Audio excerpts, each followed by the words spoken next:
மாயாதனம் serial ஜனவரி 23 ஒரு சூப்பரான ப்ரோமோவை தான் இந்த வீடியோவில் பார்க்க போகிறோம். வீடியோக்குள்ளே போகிறதுக்கு முன்னாடி இந்த வீடியோ உங்களுக்கு பிடிச்சிருந்தா லைக் பண்ணிவிட்டு பாருங்கள். என்ன நடக்குதுன்னா, நம்ம புவனேஸ்வரி பண்ணை வீட்டுக்கு போகிறாங்க. அப்போது கார்த்திக் வந்துட்டு ரத்த வெள்ளத்தில் கிடக்கிறாரு. கார்த்திக் போய் பார்த்து, கார்த்திக் உனக்கு என்னாச்சு கார்த்திக், எப்படி இது நடந்துச்சு, யார் உன்னை இந்த நிலைமைக்கு ஆளாக்குனது அப்படின்னு சொல்லி கேட்குறாங்க. அப்போ உடனே கார்த்திக் சொல்கிறாங்க, அந்த லிங்கம் தான் அப்படின்னு சொல்கிறாங்க. லிங்கமா அப்படின்னு கேட்குறாங்க. ஆமாத்த, லிங்கம் தான் என்னை இந்த நிலைமைக்கு ஆளாக்குனது. அதுக்கு முன்னாடி ஜானகியும் மாயாவும் என்னைய அடிச்சிட்டாங்க.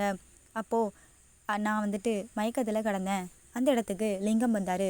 லிங்கத்துக்கிட்ட என்னையை காப்பாற்ற சொல்லி எவ்வளவோ நான் வந்துட்டு கெஞ்சினாத்த. ஆனால் அந்த ஆள் வந்துட்டு என்னையை காப்பாற்றாமல் என் கழுத்தில் கால் வச்சு என்னைய கொல்றதுக்கு முயற்சி பண்ணார்.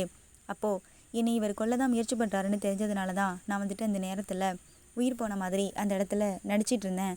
உடனே அவர் நான் வந்துட்டு இறந்துட்டு தான் நினச்சி அந்த இடத்துலேருந்து கிளம்பி போயிட்டாரு அப்படின்னு சொல்லி எல்லா உண்மைகளையுமே புவனேஸ்வரி கிட்ட சொல்லிடுறாங்க. அப்போ உடனே புவனேஸ்வரி கார்த்திக்கு ஒரு ஐடியா கொடுக்குறாங்க. அந்த ஐடியா படியே வந்துட்டு கார்த்திக் வந்துட்டு நடந்துக்கிறாரு. அப்போ உடனே என்ன நடந்துச்சுன்னா, மாயாவும் ஜானகியும் அங்கேருந்து போனவங்க திருப்பி அந்த இடத்துக்கு வராங்க. ஏன்னா கார்த்திக்கோட மொபைல் ஃபோனை எடுக்கணும் அப்படிங்கிறதுக்காக மாயா கூட்டிகிட்டு வருவாங்க ஜானகியை. அப்போ உடனே அந்த இடத்துல இருந்து நம்ம கார்த்திக் வந்துட்டு மயக்கம் போட்டு கிடக்கிற மாதிரியே அந்த இடத்துல கிடக்கிறாரு. கார்த்திக் வந்துட்டு மூச்சு நின்றுடுச்சு அப்படின்னு சொல்லி உடனே கார்த்திக்கை அந்த இடத்துலேருந்து அப்புறப்படுத்தணும் அப்படின்னு சொல்லிட்டு அங்கேருந்து என்ன செய்கிறாங்கன்னா, ஒரு இடத்துல குழி வெட்டி அந்த குழிக்குள்ளே கார்த்திக்கு போட்டு மண்ணெல்லாம் போட்டு புதைச்சிட்றாங்க.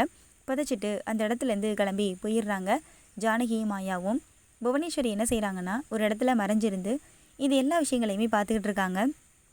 பார்த்துட்டு ஜானகியும் மாயாவும் அந்த இடத்துலேருந்து போன உடனே, ஐயோ கார்த்திகை இந்த அளவுக்கு பண்ணிட்டாங்களே, இப்போ எப்படியாவது கார்த்திகை நம்ம காப்பாற்றியே ஆகணும்.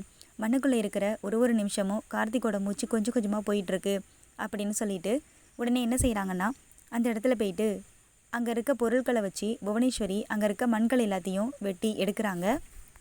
எடுத்துகிட்டு பார்க்கும் பொழுது கார்த்திக் உள்ளே இருக்காரு. கார்த்தி உனக்கு என்னாச்சு கார்த்தி, அத்தையை பாரு உனக்கு ஒன்றும் இல்லை அப்படின்னு சொல்லிட்டு கார்த்திக் வந்துட்டு மேலே கொண்டு வராங்க.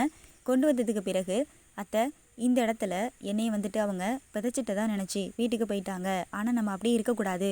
இந்த இடத்துல ஏதாவது ஒரு டெட் பாடியை கொண்டு வந்து இங்கே வைக்கணும். அப்போ தான் அந்த குடும்பத்தை நம்ம நினச்ச மாதிரி பழி வாங்க முடியும் அப்படின்னு ஐடியா கொடுக்குறாங்க. சரின்னு சொல்லிட்டு அப்போயே மார்ஜரியில் இருந்த ஒரு டெட் பாடியை எடுத்துகிட்டு வந்து அந்த இடத்துல வச்சு மறுபடியும் மண் போட்டு புதைச்சிட்றாங்க. அந்த நேரத்தில் கதிரவன் வந்துட்டு கார்த்திகை அடிக்க வரும்பொழுது அவங்களுடைய பர்ஸ் வந்துட்டு மிஸ் ஆகிருக்கும்.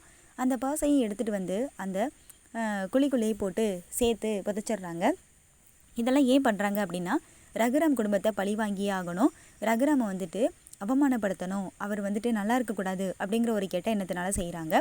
அதே போல் தான் இப்போது குருவரனோட விசாரணையின்படி நம்ம கார்த்திக் வந்துட்டு இறந்துட்டாரு. அதை வந்துட்டு செஞ்சது கதிரவன் தான் அப்படிங்கிற விஷயம் ப்ரூவ் ஆகிருக்கு. அதுக்கு காரணமும் அவருடைய பர்ஸ் அங்கேருந்து எடுத்ததுனால தான். ஸோ இந்த விஷயத்தை வந்துட்டு புவனேஸ்வரி பசுபதிக்கிட்டேயும் லிங்கத்துக்கிட்டேயும் சொல்லி காமிச்சிட்ருக்காங்க. இதை கேட்ட உடனே பசுபதி பயங்கரமாக அதிர்ச்சி ஆகுறாங்க. இவ்வளோ விஷயங்கள் நடந்திருக்கா அப்படின்னு சொல்லிட்டு செம்மையாக ஷாக்கில் நின்றுக்கிட்டு இருக்காங்க. லிங்கம் வந்துட்டு மன்னிப்பு கேட்குறாங்க. நான் அந்த குடும்பத்தை பழி வாங்கணுன்னு தான் இந்த மாதிரிலாம் பண்ணேன், என்னை மன்னிச்சிருங்க அப்படின்னு சொல்லிட்டு. அப்போ உடனே ஆமாண்ணே, ஜானகியையும் மாயாவையும் பழி வாங்குறதுக்காக தான் இந்த ஆள் அப்படி செஞ்சுருக்காரு. ஆனாலும் நீங்கள் கார்த்திகை கொல்ற அளவுக்கு போயிருக்கக்கூடாது அப்படின்னு சொல்லி அந்த இடத்துல மன்னிச்சு லிங்கத்தை விட்டுறாங்க. மாயா வந்துட்டு என்ன செய்கிறாங்கன்னா, எப்படியாவது கதிரவனை வெளியில் கொண்டு வரணும். கதிர் மேலே எந்த தப்பும் இல்லை, யாரோ சதி பண்ணி தான் இதெல்லாம் பண்ணிக்கிட்டு இருக்காங்க அப்படின்னு சொல்லிட்டு எவிடன்ஸை தேடிட்டு இருக்காங்க. நிச்சயமாக கார்த்திக் உயிரோடு இருக்க விஷயத்த குருவரன்ட்டைக்கு சொல்லி மாயா கண்டிப்பாக நம்ம கதிரை வெளியில் கொண்டு வருவாங்க. ஸோ அப்படி கொண்டு வரணும்னு நினைக்கிறவங்க மறக்காமல் இந்த கமெண்ட்டில் சொல்லிட்டு போங்க. இந்த வீடியோ பிடிச்சிருந்தா வீடியோக்கு ஒரு லைக் பண்ணுங்கள். இந்த சேனலை சப்ஸ்கிரைப் பண்ணிக்கோங்க. தேங்க்ஸ் ஃபார் வாட்சிங்.